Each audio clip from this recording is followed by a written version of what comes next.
อ้าวสบายดีพี่น้องกลับมาพบกับผู้อ่อนมื้อนี้วงคือเก่าเด้อพี่น้องมื้อนี้เป็นภาพบรรยากาศตอนเช้าพี่น้องได้มาเก็บภาพเล็กๆน้อยๆฝากพี่ฝากน้องเนาะพี่น้องเนาะอันนี้คือภาพบรรยากาศนั่นเขาให้เด้อพี่น้อง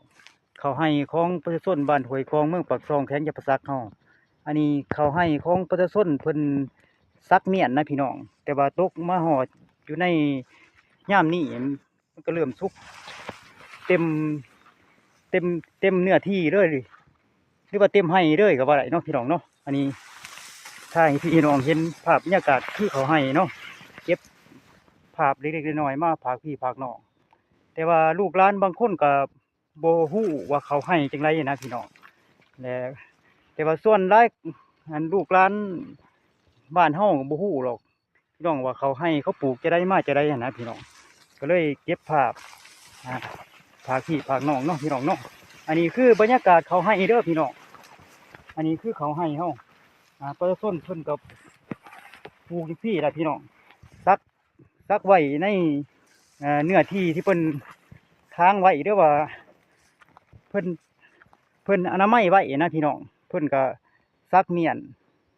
แล้วฮอดยามเกี่ยวเพิ่นก็มาเกี่ยวเอาเนาะพี่น้องเนาะฮอดฮอดยามเก็บกู้นะบอกอีกทีหนึ่งฮอดยามเก็บกู้เพิ่นก็สิเริ่มมาเก็บกู้ล่ะเนาะพี่น้องเนาะก็ถือว่าฮอดยามนี้ถือว่าสุกเต็มให้เด้อพี่น้องสุกเต็มเนื้อที่เด้อให้พี่น้องเห็นภาพบรรยากาศอ่าอย่างชัดเจนไปนำกันเนาะพี่น้องเนาะอันนี้คือบรรยากาศตอนเช้าเก็บภาพเขาให้มาฝากพี่ฝากน้องแต่ว่าเขาให้นี่เป็นแนวพันธุ์มันเฉพาะเด้อพี่น้องเด้อเป็นแนวพันธุ์เขาให้เฉพาะอะไรแต่ว่าเอาเขานี่แนวอื่นมาซักใส่ก็บ่ได้ได้พี่น้องเพราะว่ามันมีแนวพันธุ์ลังเริ่มเพิ่นน่ะนะมาปลูกใส่ให้เฉพาะเลยพี่น้องแต่ว่าเอาเขา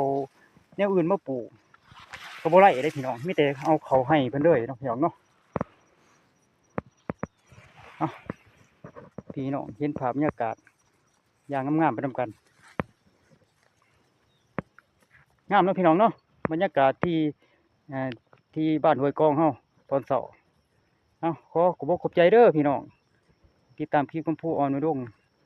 ข้าพเจ้าสิจบคลิปลงเพียงเท่านี้ขอขอบใจหลายพี่น้อง